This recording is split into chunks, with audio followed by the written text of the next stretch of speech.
Yeah, it's awesome. I mean, I said to the group in there, it's such a different feeling, when you see, I guess, all your ideas come to fruition, and I guess you're judged on wins and losses, and Canada's expectation is always to win. So really, really proud of our group in there, and happy to be able to be a part of it every year, and this year to be running it is a great honor.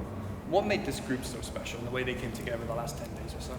Well, I think it's the same, in the last 2 events that I've done. It's, you got the best players in this age group, a high expectation, kind of start off a little slow, trying to figure out where your role is, how they accept it. But as this tournament wore on, you just saw how much better we got day in and day out, game in and game out, and that's what's like really fun to sit behind the bench on, because you have guys that are just buying in and doing whatever it takes. So that 2 weeks of being with these young men is going to forge a friendship for the rest of our lives. Talking to getting better, you guys obviously fell to Czechia pre-tournament. What did you learn from that game that you could apply to the next season? Well, I mean, again, that was our second or third skate as a group. So I mean, we lost 6-4. I think we probably did more detriment to ourselves in those games. So you learn from it, but we had a game plan, and our players stuck to it. We knew what we were to expect from them, and couple that with some confidence, and our guys just kept rolling.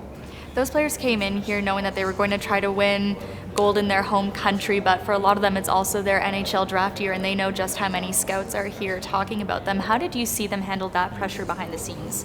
It's the first taste best on best for that age group with their draft coming up, and we talked about it early, and Central Scouting came in and talked to the group, and the eyes are going to be on them regardless. This is an opportunity for them to get on the radar. They're already there, but to kind of solidify some pre-grading,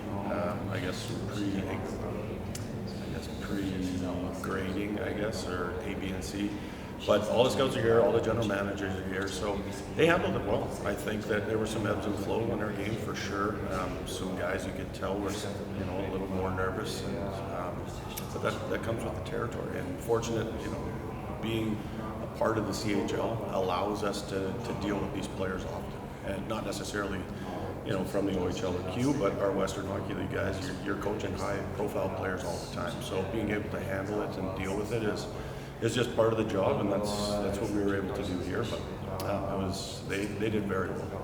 A couple of those guys that you mentioned in the WHL are also within your division.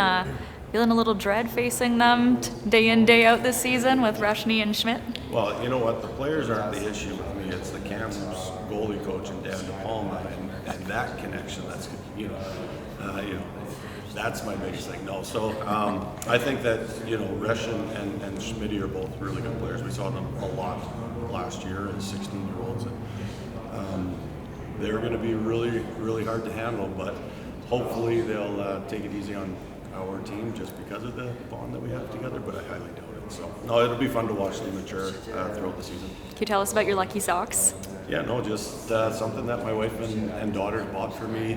Heading over, or I guess no, it was in Red Deer 2 years ago.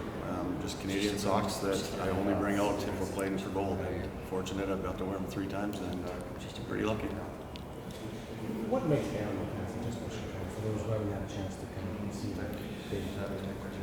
I think that his speed, his hockey IQ, his sense for the game is at an elite level within his age group, and I know the NHL is chomping at the bit that he's not actually draft eligible for another full season. So, to have the success that he had in the Western Hockey League as a young player last year, he's technically an underage, I guess, to some extent, and almost put up 100 points is pretty remarkable, because that's not an easy feat. So, again, just a player that loves the pressure, loves to compete, and likes to be the guy that is talked about. It's rare that a player like that, a special player, and he's talking about 16 years as opposed to his grandpa.